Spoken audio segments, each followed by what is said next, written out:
Say someone's picked up this manual, and if you're watching this, of course you have, and thank you for that. We've received a few comments and a few questions, concerns, thoughts, ideas, stuff like that, around making this guide practical. And of course it is practical, but especially if you're in a state maybe you are burnt out, then maybe it would be nice to go over specifically how we can use the sabres process, which comes in about halfway down the manual, it's about 3/4 of the way through, to get yourself out of a state of burnout and back to normal again. But in order to do that, first of all, you'll have to assess yourself on the human function curve, so you know sort of how badly steeped within a suboptimal physiological state that you really are. So, Steve and Pauline, how could someone use the human function curve in order to assess where they are? What are those metrics that someone could identify within themselves? Well, in terms of deciding where you are on the human function curve can be quite difficult sometimes. And Peter Nixon and his team at Charing Cross acknowledge this, in so much as very often you get cues from other people before you pick up on it yourself, because people tend to not register cognitively where they are on the human function curve. So they believe that they're going about their daily activities, going about their normal lives, and to all intents and purposes they're adapted and they're functioning pretty well. And certainly in the early stages of burnout, there may not be an awful lot of signs or symptoms that tell you that you're heading for burnout. So this is where it gets difficult, because to actually self-identify it can be a problem. I don't know if you found that, Steve, as well, that people tend to, so the people who maybe point it out to you first. This is the trap that people fall in, really, is not knowing, and then they find themselves over the top, literally, of that curve, and beginning to enter into the red phase before they ever knew that they were in the amber phase. So the prevention bit is more important, but most people will be coming to this because they're actually in that state, and they've gone past the point at which they can say, I'm in danger. They're already there. But theoretically, once you have been recovered, then the idea, of course, is to avoid ever getting in that state again. And that's why they talk about 60 to 70% of your maximum performance. Never go beyond that, and keep 30% in reserve. You'll know that you've got in reserve available to you because you'll feel that you've got energy that you can usefully use without exhausting yourself further. You'll also know that if you push yourself too much, you will begin to go into that zone whereby any further overloading will exhaust you. So that's the ideal state that you need to be in.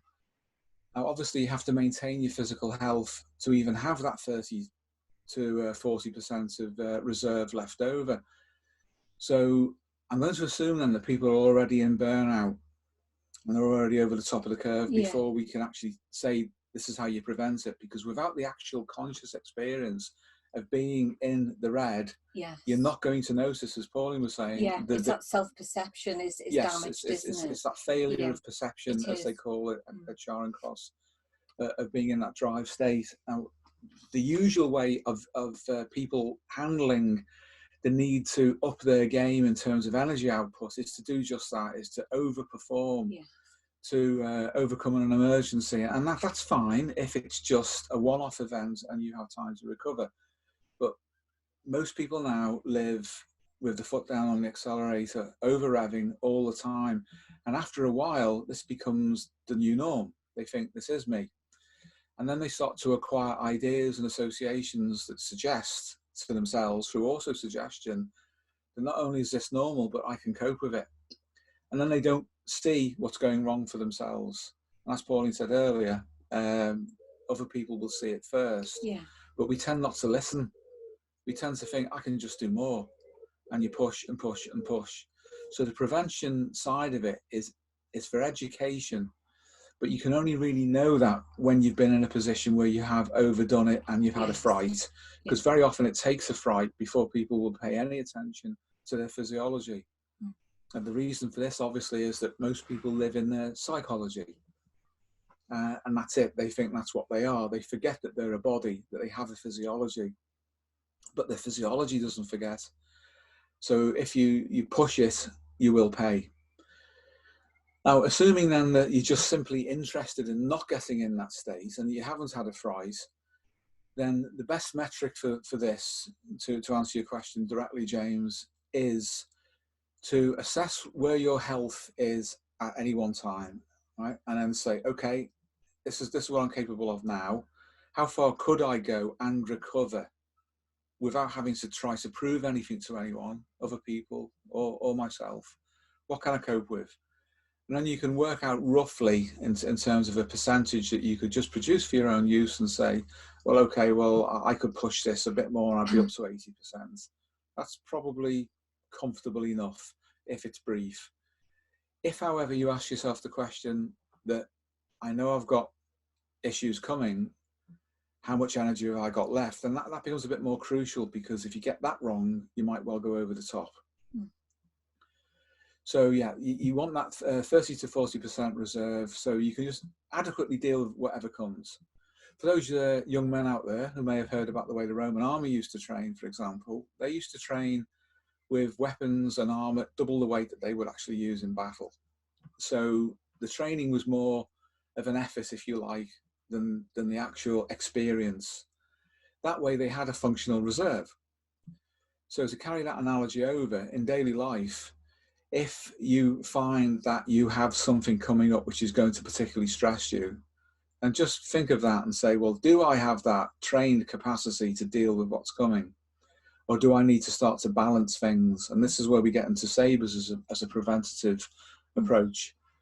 Once you're in the amber phase, if you become aware at that stage that things are difficult, then you have to decide for yourself whether it's the physiological drive that's going to push you over, or it's the psychological drive. If it's the physiological drive, then you must default immediately to the sabres program as outlined in the manual. So you follow sleep, arousal, breathing, rest, effort, and self-esteem in that order, and we'll cover that shortly. If it's psychological, you reverse it and you start with self-esteem, which was the Charing Cross way of shorthanding, if you like, the whole of the psychological side of things. Obviously, if you have good self-esteem, then you're generally going to be able to cope psychologically with what's going to happen. Then you have to tackle effort. So this is the reverse. It's called sabres, the reverse of sabres. You attach your attention to your effort. How much effort can I reasonably make with this level of self-esteem I've got now? Then you think, well, if I do go into that amount of effort, how much rest will I need? And can I predict how much rest I'm going to need before I start to burn out? Now, obviously, breathing is further down the line here than it would be from a physiological point of view, because if you're not physiologically stressed, your breathing is probably going to be okay, which means your acid-base balance is going to be okay. So that comes after effort and the rest needed to sustain that level of effort with the level of self-esteem you've got. After that then is arousal, and we're getting really down into the physiology at this point. Arousal is the general drive state of you as an organism, and in technical terms, you could say that's psychoneuroendocrine. In other words, it's your psychology, it's your brain and nervous system, and your hormones, your endocrine system. These are the main factors that contribute to your arousal state. Although, as we've discussed on the podcasts, breathing as it affects your pH is also very important. So that's arousal. And then finally, sleep. Now, with physiological dysregulation and exhaustion, then that's the first thing you tackle. If your self-esteem is fine and everything else is working properly, then sleep is probably going to be the thing that you can compromise on the most, because you're not physiologically challenged to that extent. So if you're in the amber phase because of psychologically driven behavior and you're just getting overloaded, just apply sabres. But sabres can flip. If you push yourself too much whilst you're in the amber phase, even if it's only psychological, it will suddenly become physiological as well. At that point, the equation of the acronym reverses, and then it's sleep that you have to deal with first because you're overdoing it. Do you agree on that, love? Yes, I would agree on that. I think too with something like sleep, you only have to look at what happens when people are sleep deprived. In other circumstances, say for example the basis of interrogation techniques very often involves sleep deprivation, and depending on the severity and the duration of that kind of thing, you can see how easily you can break someone just by removing the ability to sleep and to be rested. So sometimes I think by thinking in an extreme way and seeing that the catastrophic results of that, you can then maybe start to value something like sleep more in your own life and in the context of your own life. Another example might be, say, with young parents who've got a child who never sleeps.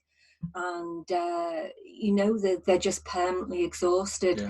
So again, you can look to extreme examples like that to see just how valuable sleep is, and that's obviously why it's included in the recovery program, because it's the bottom drawer. It's absolutely essential to your recovery. If you're going into it from a physiological point of view, saying you're on the upslope of the curve, and increased arousal will increase performance.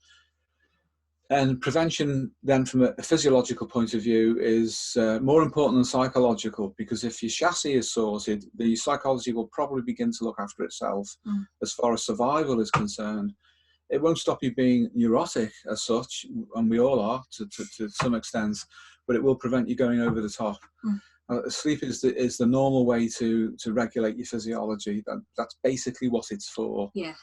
The arousal elements, then, if you're following sabres and you're on the upslope, is that in order to maintain yourself at 60 to 70% of your capacity, you have to make sure that your arousal level doesn't push you beyond that.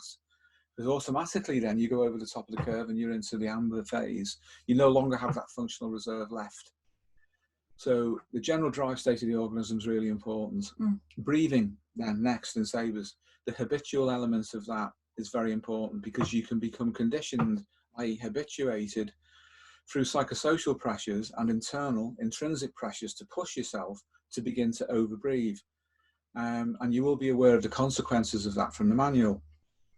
We'll come back to breathing in a minute, or shortly at any rate, because that's something that needs to be taken out and examined in its own right. So with respect to rest and effort then, this is obviously a balance, and in effect that will regulate your homeostasis. If you balance your effort with adequate rest, then that, as I say, that will definitely support your homeostasis, but your arousal levels must be right, otherwise you can't do it. It means that you're in a drive state that will push you beyond that. And going back again before that, back to the first test for sleep, if you're sleep deprived, your arousal goes up, and then of course no amount of attempt at balancing rest and effort will work. And then your self-esteem, the cognitive elements, if you like, are immediately affected, because you realize you can't do it, you cannot, you feel defeated, despair and so on, and that can push you over the edge. But you may be driven by extrinsic factors within your family, your employment or whatever to keep going. And then you might self-suggest into a belief that you're invincible, push yourself over, and then that leads to something like a cardiac catastrophe or some other disorder of metabolism and homeostasis that could have been avoided. So in general terms then, that's how you use the human function curve. You make sure you stay on the upslope by applying sabres first of all. If you do go over it though, and you're quite satisfied by self-analysis and understanding yourself and your own context, that what put you there was just psychology, and as I said earlier, you can reverse sabres into Serbas and work backwards. That way you still pick up on the physiology, but your approach is from the psychological angle.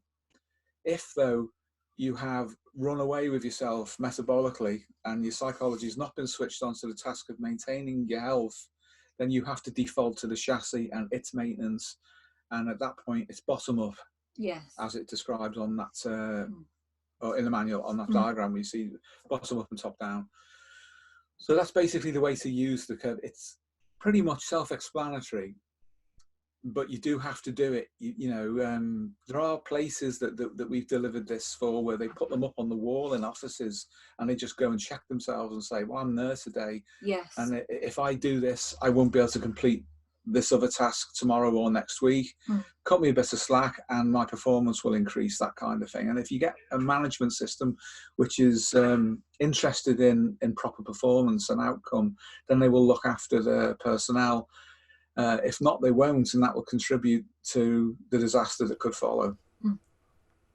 Yeah. Okay. So if someone is, I mean, we probably go through sabres now more in depth. Yeah. Now, if someone, I mean, I'm interested in sleep. Sleep's always something that's really interested me because I never liked sleep historically ever. But I'm curious. In your, we all hear the general thing of sleep 8 hours a night, but there will presumably be a difference between someone who's in a normal, say, maintenance state and someone who's burned out. So, from your clinical experience, what are the dynamics of somebody's sleep day to day when they're in a normal state? What should they be? You know, time of day, etc., if that matters, how many hours? And then what should that be if someone's in a more burnt out state, do you think? Well, I would say that you need to strip away all the presuppositions about hours and that you have mentioned, and quite rightly so. It's not about the amount of sleep in terms of time, it's about quality. Yeah. And you'll know what the quality is by the outcome of the amount of sleep that you've had or that you need. And quality includes depth as well, sufficient depth, which is why at Charing Cross they would use medicated sleep therapy with people to make sure that they got the adequate level of depth of sleep. Because when you do sleep properly, and it may require medication, then your arousal levels will come down. You can spend a lot of time in bed apparently trying to sleep or being asleep, but because your arousal level is up, you can't sleep. So you get caught in a negative, well, it's a positive feedback loop, but with a negative outcome. Yeah. So that's why they would address the issue of sleep with medication. It need not be for long, but you'll sort other things out with that as well, and that will include the hyperventilation, the breathing, because the respiratory center that's probably reset to a new abnormal level, compelling you to overbreathe, because a lot of the sleep medication that's used affects directly respiration. You'll find that then it resets and then you're not compelled to overbreathe at rest. Well, that's a very important point, Steve, because at that point, the overbreathing is obligatory. Yes. You don't actually have any conscious control over that. So you do need some form of medication to reset. You do. You do. Yeah, you do. Absolutely. Yeah. And in Charing Cross, I mean, they would use diazepam and phenergan combined. They seem to have a positive effect on one another, don't they? They do, yeah. Phenergan, benzodiazepine, some people have got upset about the suggestion that should be used, and this is a lot of negative propaganda. Doctors themselves overprescribed it and ruined it in some respects. There's also a very well-known internet personality who has had a similar effect on ruining its reputation without mentioning any names. Doctors routinely overprescribe. They overprescribe beta blockade, for example, for hypertension. They even use it for anxiety now instead of benzodiazepines, which is a stupid thing to do. So doctors are responsible for a lot of the misuse. And something if I can just interject, Steve, like, for example, amitriptyline, which apparently is used to assist with sleep, will tend to only help with transient disorders in breathing. So anything that's has chronicity to it that's become obligatory, it won't even touch that. No. So for anybody who's maybe taking that or some other aid to sleep, it might be a good time to review your medication, because you know the other things that are put, other medications that are put in place are not without the side effects either. No. In some regards, some of them have worse side effects than, say, something like diazepam easily, or another minor tranquilizer. Benzodiazepines used judiciously have no unpleasant side effects. Used properly, judiciously, and under medical supervision. You pair that with phenergan, which is a sedating antihistamine, and they work synergistically very effectively. Yes. And something as low as 2 milligrams of diazepam has a protective effect on the heart anyway, and this has been known in cardiology for decades. But this negative propaganda, unfortunately, has gone out there and dissipated, and it's had its effect. Yeah, there will be resistance to you getting it, probably, if you go to your own GP. There will, but unfortunately nothing is as effective as that inducing the right kind of sleep, to get the necessary rest, bringing down arousal, which diazepam does anyway. It is an anxiolytic, so it brings it down. Amitriptyline, you do not want to be on that. Let's be honest. You know, it's far more of a problem than benzodiazepine at a low and safe dose. So yeah, there is that. Yeah. But on the sleep front, then, if someone, because you mentioned obviously depth of sleep is more important than the length of sleep, which is intuitively makes a lot of sense. Now, how would somebody know if they have good sleep? Would it, for example, metrics be you wake up and you're not tired, or you don't wake up multiple times during the night? Because I imagine there'll be questions around this. Like, okay, I've got my 8 hours of sleep. I was asleep. How do I know if it was good sleep? People have to realise it's a dynamic process. Everybody is different. Yes, very individual. It's individual, but there is a recommended minimum period that you should undergo this treatment for, which irons out all the variation that you get between people. The Charing Cross, it'd be 1 week, perhaps 2. Wouldn't need to be more than that. And when we were working with GPs, and they would prescribe diazepam for example, on our recommendation, on a reducing scale, towards the end of the 2nd week, then people would start to be reduced on it. So they would have a half dose reducing down to eventually just went. We'd actually use the half-life of diazepam calculated in. So as they were coming off, there would still be some left in the system that would be active, and therefore there wouldn't be a withdrawal, and people would get used to it, and they'd get used to not having it, but they've been retrained to sleep properly, whilst we then start to work on them with respect to bringing down the arousal, which caused the necessity to be on diazepam in the first place. So there is no set answer, I'm afraid. You just have to say, well, look, here's a length of time. That length of time will average out and remove the variations. Most, probably everyone that needs it will benefit from that period of time, so go with it. So that's the best way. Otherwise, you just cannot do it. You have to have a basic structure, and then people have to be open to going through that structure, trusting it and following it through. Now, if you can't get diazepam, but you can get something else, then you have to go with that. But obviously be very careful about self-medicating and any kind of combination of drugs which could have side effects. So be careful about that. But sleep is really, really important. Now, bringing down the arousal can come around physiologically because you're sleeping, but then there's also the psychological component of bringing it down as well, which, as I say, is very important. If that can be managed, and some of that will be psychosocial, because families can be pathogenic. As Pauline, you mentioned the high adrenaline household. Yeah, the high adrenaline household. There's a tendency in families for whichever member of the family has the most or the highest levels of arousal, for everyone else in that family to be brought up to that level of arousal. So,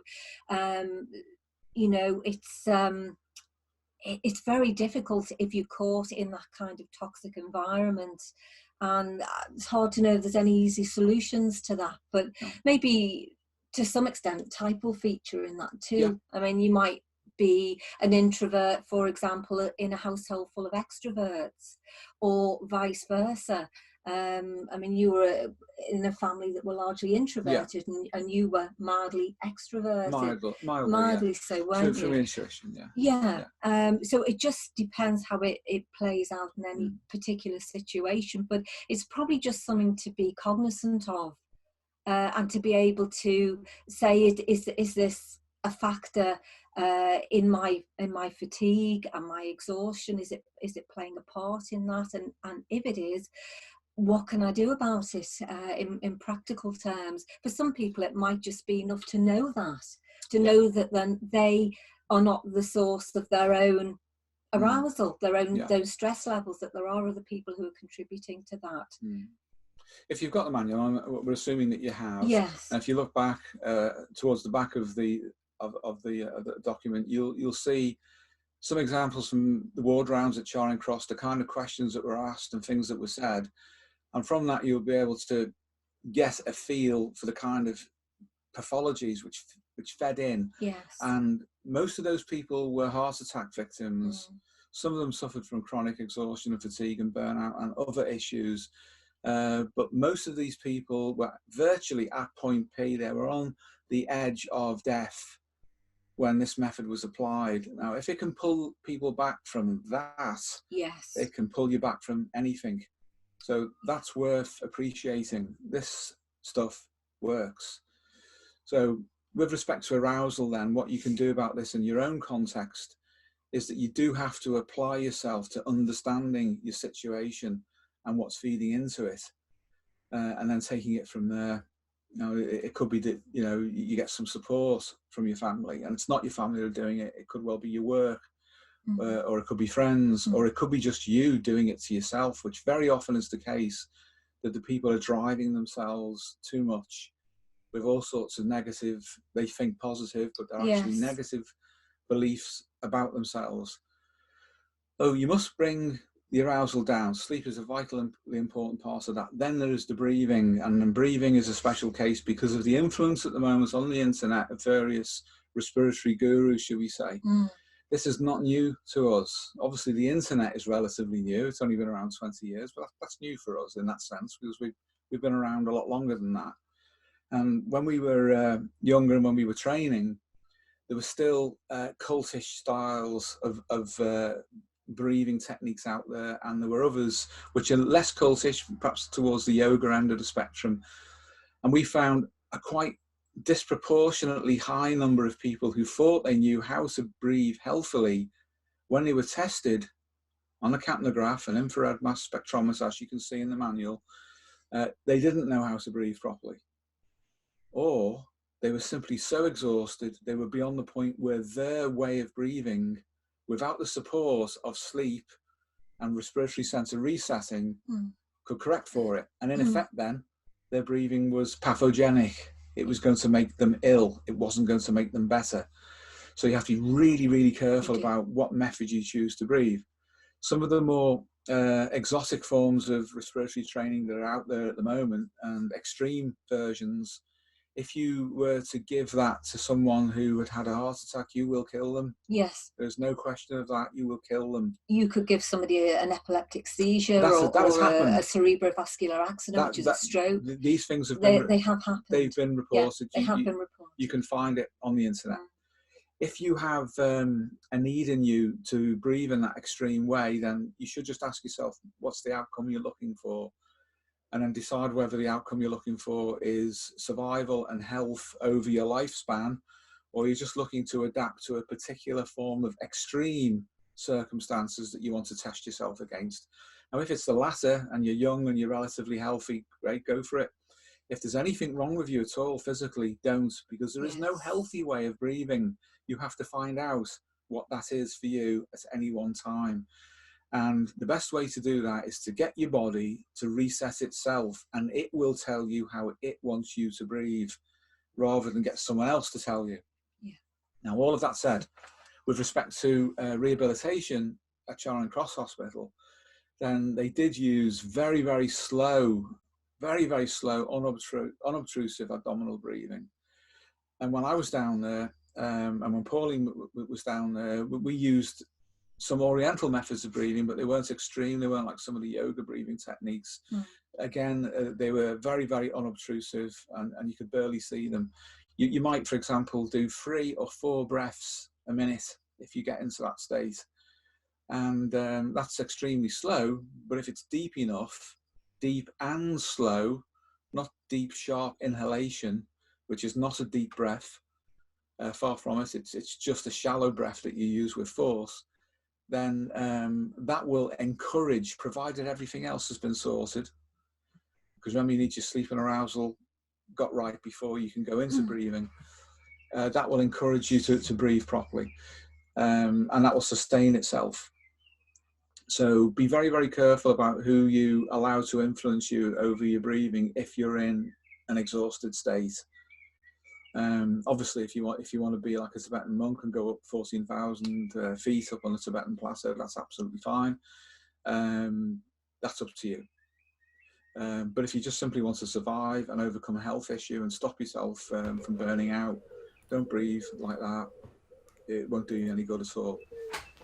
Is there a healthy respiration rate people can use as a general metric? I know it's all about depth as well at the same time, but you know, if someone's say breathing 100 times a minute, that's a lot. That's a lot of breaths. Yeah. So is there a rough metric people can go, oh, this could be okay? Because there's also with stuff like this, because I've been reached out to with a few people with stuff like this before, regarding if they're in an exhausted state, they're more suggestible, generally speaking, because of the hyperventilation. So it's like, maybe we should have a caveat within this to be, you know, within it to relax at the same time, so that people don't use this as a form of, it does negatively suggest to them, which of course is not the intention. You can't, for example, breathe 3 or 4 times a minute and be anything other than relaxed. If you try and do anything, breathing 3 or 4 times a minute that requires a burst of energy. And I know there are breathing regimens out there that will get you to breath hold and then achieve all sorts of things. Well, yeah, I mean, even Pauline knows that I've never heard of this particular fellow. You know who I'm talking about. And I would do things like that, but without hyperventilating. There are ways of regulating your breath when you have to overcome a physical challenge, like an ascent, where you can use a slow breath cycle to do it, but you have to be, you have to know what you're doing, and you don't have to hyperventilate. But that's perhaps for another time. But yes, if you overbreathe, you become more suggestible. Everybody in the occult and everybody in cults and many religions know this, and I've always known it. It's also an analgesia, hyperventilation, and I produced a paper, Hyperventilation, Trance States and Suggestion in the Martial Arts, that was at an international conference at Manchester Metropolitan University in 1998 on the effects of hyperventilation in martial arts. And there's one particular form of martial arts, it's a style of karate, Okinawan karate, where they do hyperventilate and they do use a trance state, although they're probably unaware consciously that's what they're doing. And they get quite a high level of analgesia when they're in that state, and they're resistant to being hit, at least in the places where they expect through drilling to be hit. And of course that makes people suggestible, like you say.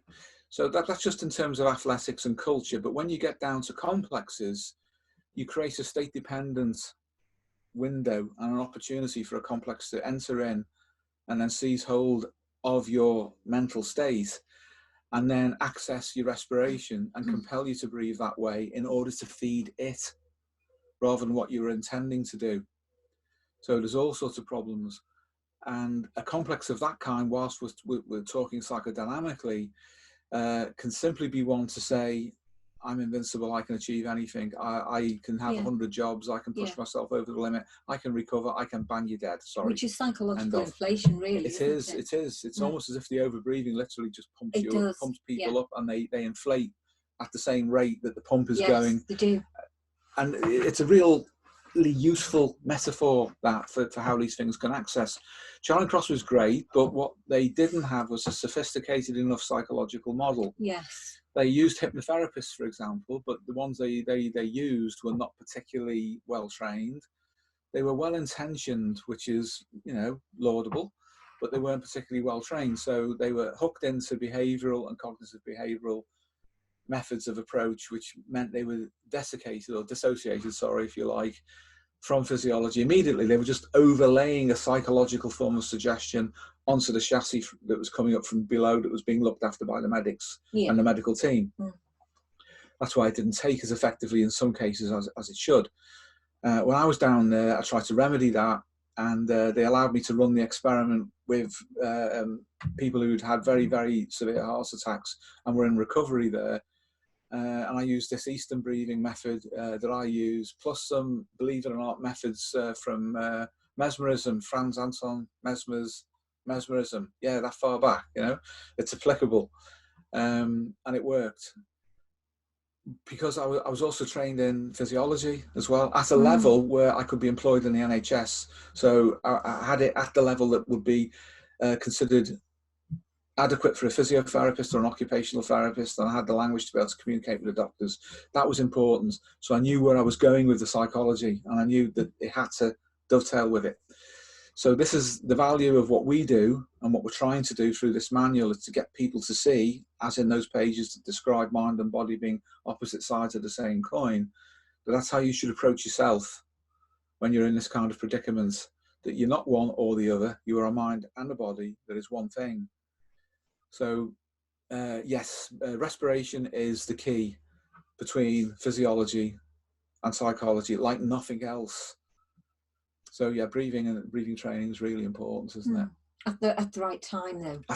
Sorry, Paul. Yeah, well, again, because like I say, the obligatory hyperventilation, it's something that you, at that point, you don't have conscious control over. So the only way to really restart things and to kickstart your homeostasis is to get your sleep sorted at that point.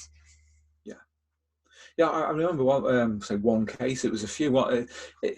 This happens with, say, clinical experience. Accumulated clinical experience. You'll notice one key case which opens your eyes, and suddenly you're seeing more there than with other people than you'd seen before. And I'm thinking one chap who was a runner, who was chronically exhausted, but he kept running. Yes. Because he felt so good when he was running. Yes. And he was on the capnograph, and it was an absolute mess. And he was a medical referral at a medical centre. And it suddenly occurred to me, because I asked him when he was on the capnograph to breathe as if he were running. And he did. And he reported that he felt better. And I thought, well, you're hyperventilating at rest, but you're feeling better. And the alarm's going off on the machine, but you're telling me you feel better. Actually, you're not better. And the feeling is a runner's high, if you like, that you're inducing in yourself through the hormones that are being kicked off, through autosuggestion, that's an arousal level, because you're not actually running, you're sitting still. And then I worked further with him, and it turned out that he ran much, much more than he should, because when he did, it normalized his respiration rate. Yes. He's hyperventilating at rest, and his mind's saying, I'm breathing like I'm running. If I run, I'll be normal. Yes. So he then began to run to match his respiration rate and push himself downhill. So very, very early on in the pathology, he would have been exhausted or anxious and hyperventilated, and then he ran to run off the stress, and he didn't run it off. What he did is he created a pattern of behavior, a state-dependent memory learning and behavior system that then compelled him to run and gave him a runner's high, and even when he wasn't running, gave him a runner's high, because it supported the complex. Because people have to understand that complexes are like living systems, and I'm not saying that they are therefore little demons that live in you or anything like that, but they are functional units with independence to such a degree that it is as if they fight to survive. And if a complex state is that you are in an overdrive state, it will want you to do that all the time, because when you do it, it lives and it has some of your energy. It moves away from the rest of your economy, of your body and of your mind and your relationships, and it feeds that and it keeps that alive.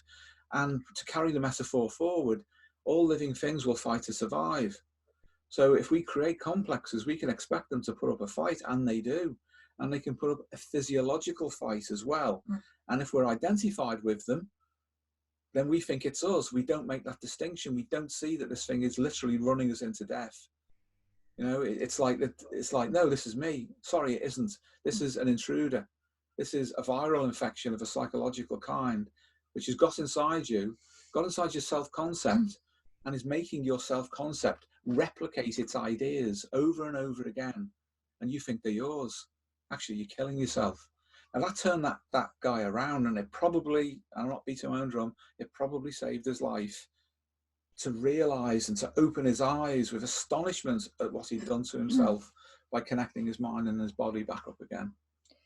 It's a very good point, that, Steve, because you can see it in maybe less extreme situations. We've talked about this before, and in particular in connection to James, when he said himself, when he stops an activity, maybe even just, he's out in the shops and he goes back to his car and he sits down for a bit and has a full-blown panic attack. There are good physiological reasons for that, because obviously when you stop and you rest, muscular activity decreases, so you're not producing as much acid, but the hyperventilation continues. and it kind of overshoots your pH regulation, and then you get all the symptoms associated with being in an alkalotic state.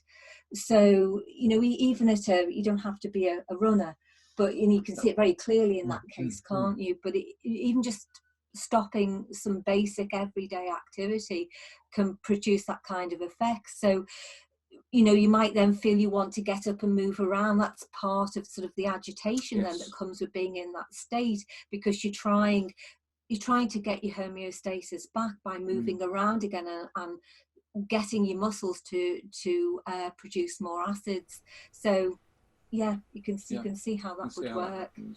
Yeah, I want to say something on the complex thing as well, because we recorded a podcast earlier today on typology, and we're talking about Big Five and Myers-Briggs and stuff like that. This is the reason why I don't like Big Five, because it trapped me.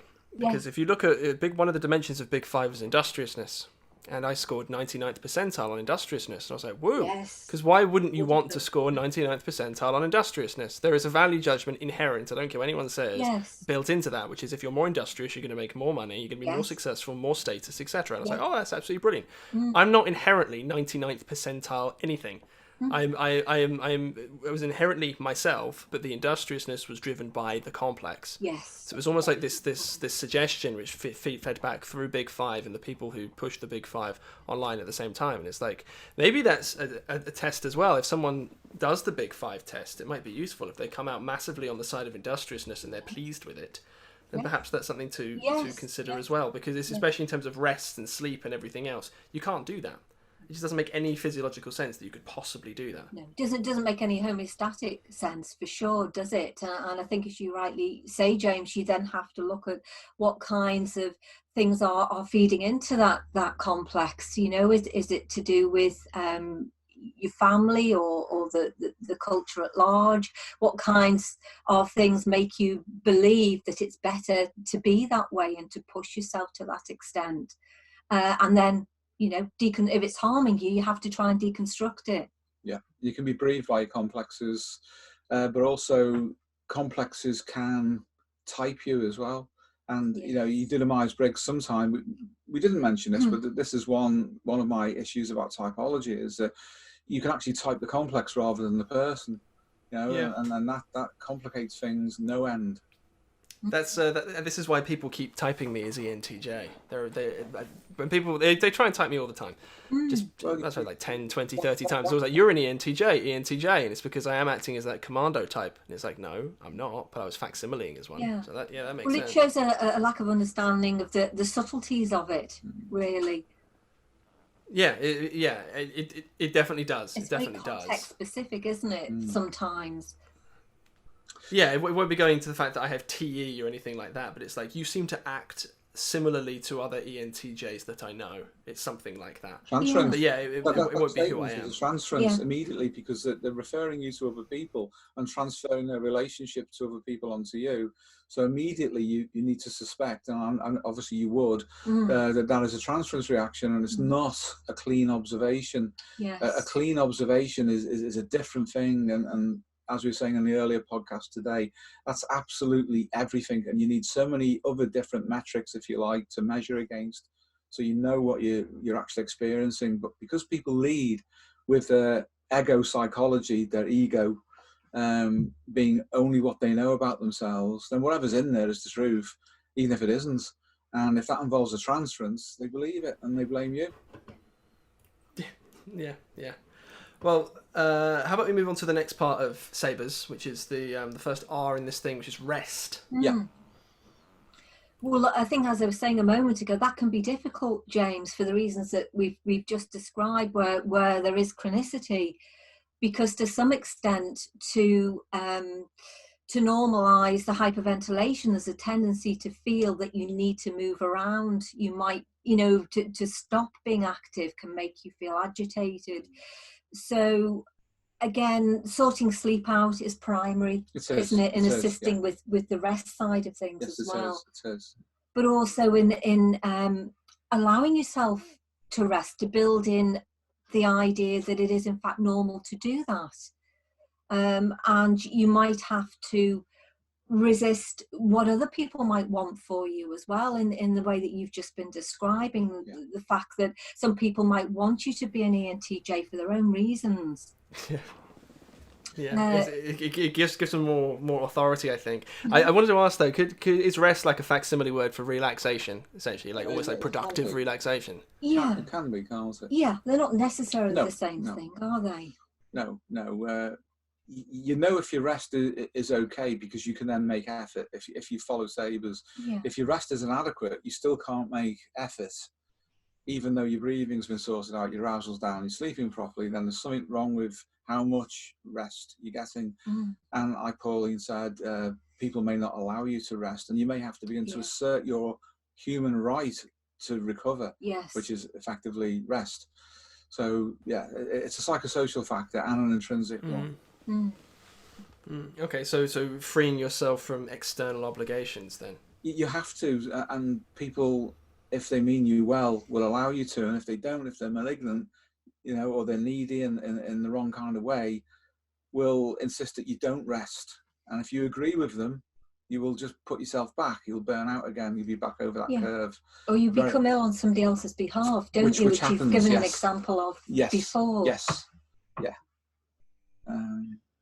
That can happen. You can decide to have someone else's heart attack or whatever else it might be, because you won't give up on this idea that you don't need rest, or that you can't rest because you've got a guilt complex, or it's just been conditioned into you. However you want to frame it, the outcome is the same.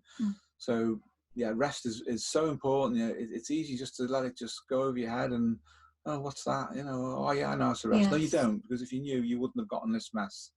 So resting skills, very, very important.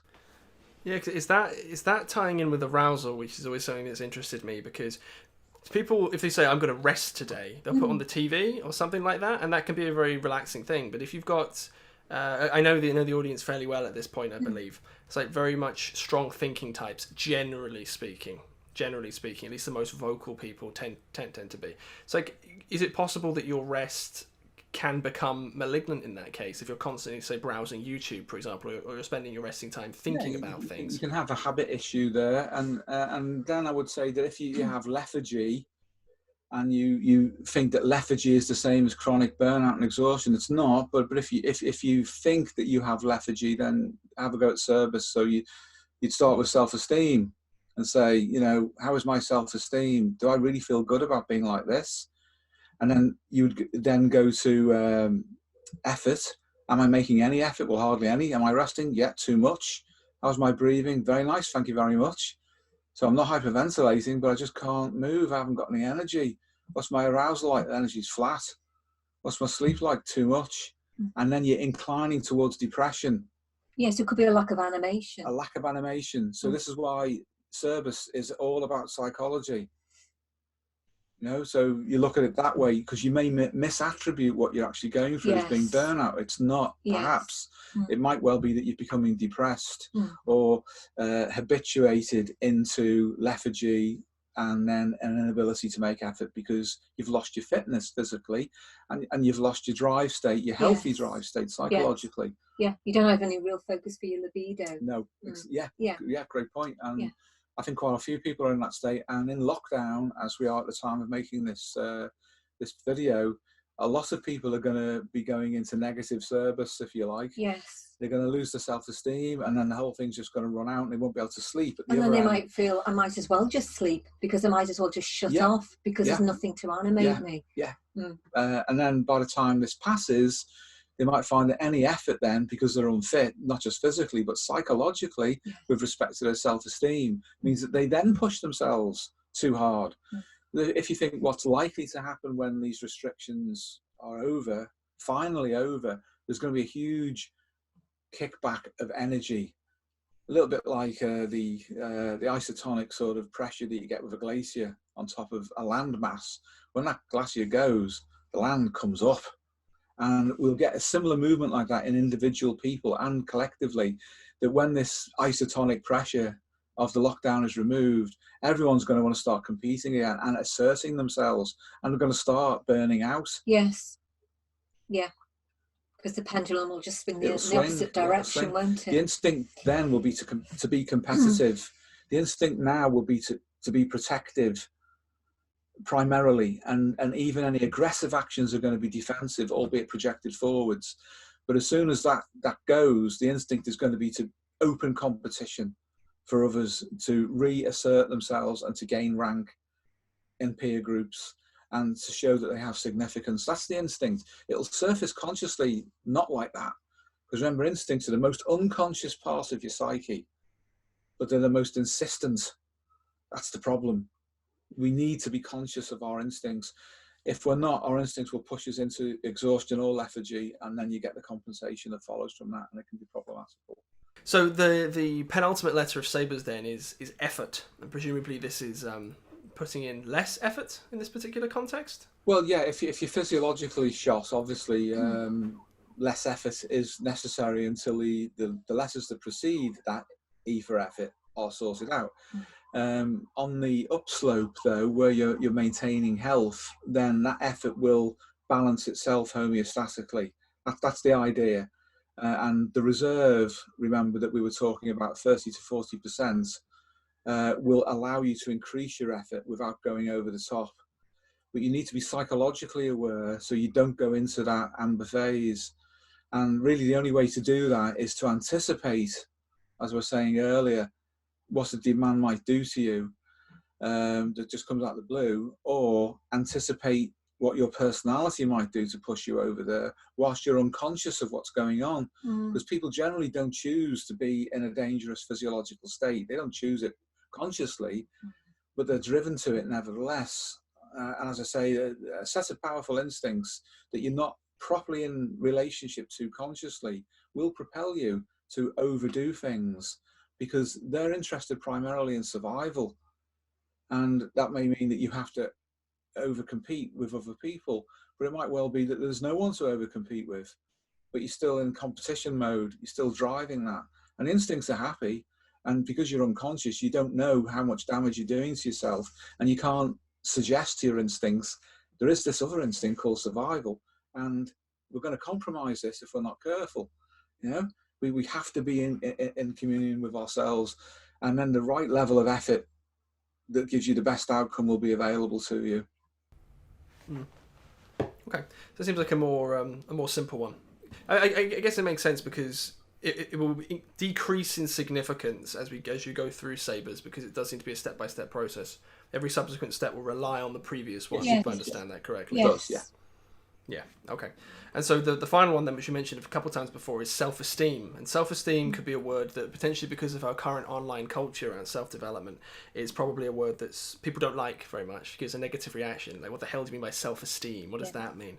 So what does it mean in a clinical context? Yeah, in the context of the times then, not these times, because you mentioned the fact that that is a variable, but in the 1970s, when this was originally put together, self-esteem was an important thing. People needed to feel okay about themselves.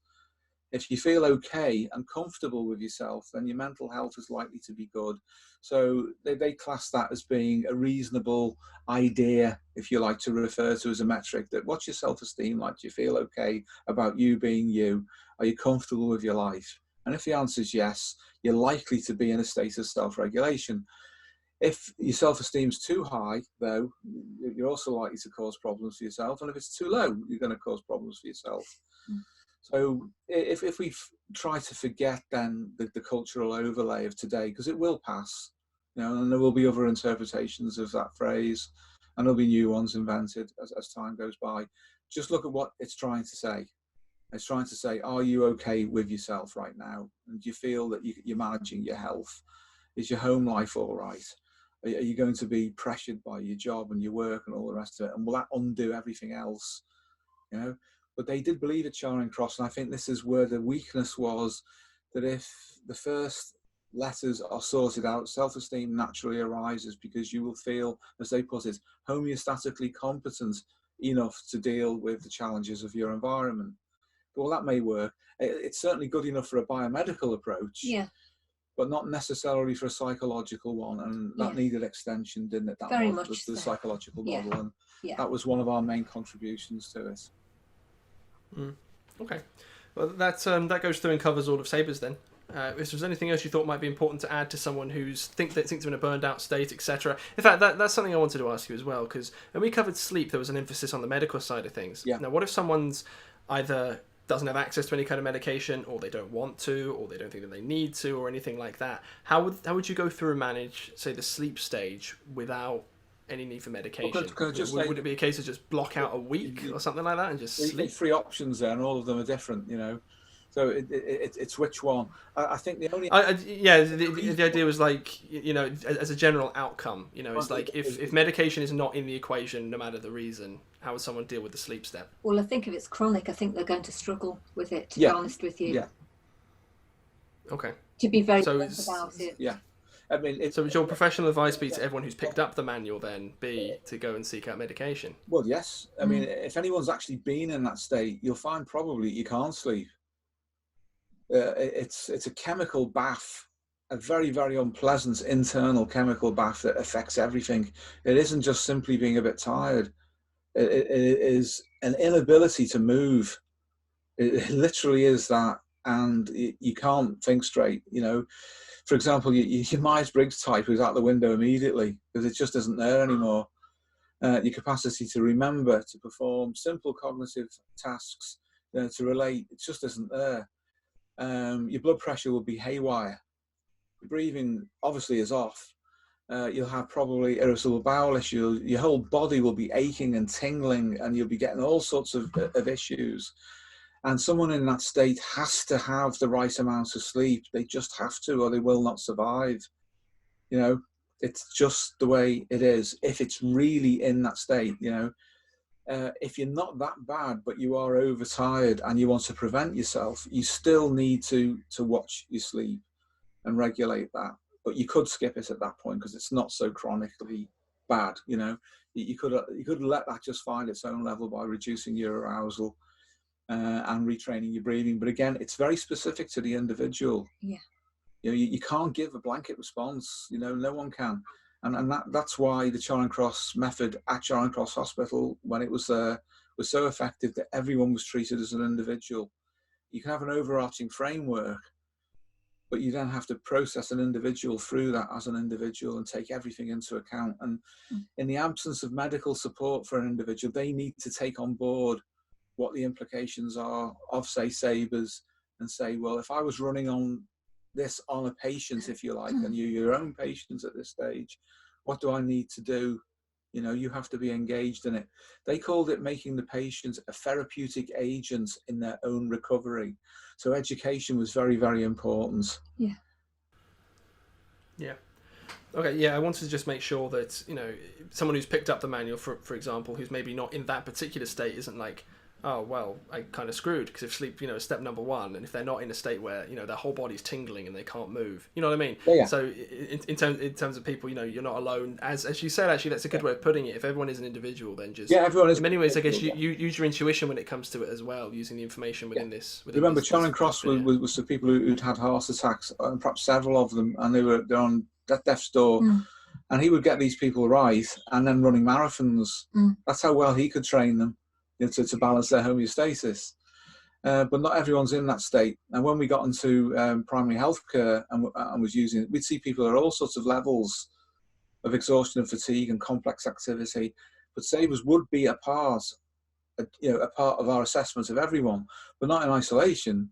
You know, but it would be a part of it, because we want to know what their physiological status is, because then we will know whether the psychology will take or not. That's hugely important. We want to know what the psychosocial factors are that might deplete them still further. So in that sense, it's part of the weave that we would use, but you can use it yourself on yourself. And when we deliver this to, for example, third sector people who work in the front line for charities themselves under terrific pressure, and we deliver it as a continuing professional development course for people like the Red Cross, which we've done, and many others, then it's all about maintaining health and preventing them from burning out. And they get it. They get the idea of what they need to do to stop themselves becoming like the people they're helping. And it's the same for frontline emergency service responders as well. They need to not become victims. themselves the kind of people that they're there to help. And if they begin to burn out, or if they're in that phase, they can't do it. So it's giving them the practical tools, which is basically that curve and sabres, and then the explanations in there about what to do to make sure that you stay on the right side of that curve and give yourself the necessary skills to keep yourself going. That's generally applicable to anyone. And it can be applicable in an office environment where we've done it as well, and we've communicated it in work situations. And it's, as I said, it's equally applicable in a hospital, and it's equally applicable in primary healthcare, or in so-called psychotherapy, where you have an emphasis which includes psychophysiology, because you're concerned about people as a complete system, functioning system. So yeah, get involved in your own recovery, as it says in the manual. Yeah. Okay. Well, in which case, probably close up here then, I guess. Okay, that's great. Yeah. So again, thank you to everybody who's purchased the manual. Thank you for watching this, of course, and we really hope that it's sincerely useful to you, because that's, of course, the point of all of these tools. So with that, thank you, Steve. Thank you, Pauline, and best of luck to everyone who's watching. Thank you for purchasing the manual, and obviously, you guys already know who we are and where you can find us. So well, we can return to this if needs be. If there's any sort of like individual questions about specific aspects of it, that would be something we could do. We can do this. Yeah, we can develop it further. But you know, if you want to get really deep into it, some of it gets very technical. It does. But if there's a call for that, then I'm sure we can do that. We'd be happy to give you the full hit, if you like, on the biochemistry and everything. And if you need to know more about the psychology in depth and how that would link in, we can do that. But in terms of burnout prevention and recovery, everything you actually need in a practical sense is in that manual. Bearing in mind that, as I say, people who are on the edge of death following heart attacks were educated in this and used it for their recovery. Well, Peter Nixon himself had a heart attack, hadn't he? Yeah, he had indeed. Which is one reason why it was developed. Why he completely understood what was necessary. So thanks, everyone. Thank you. Thank you.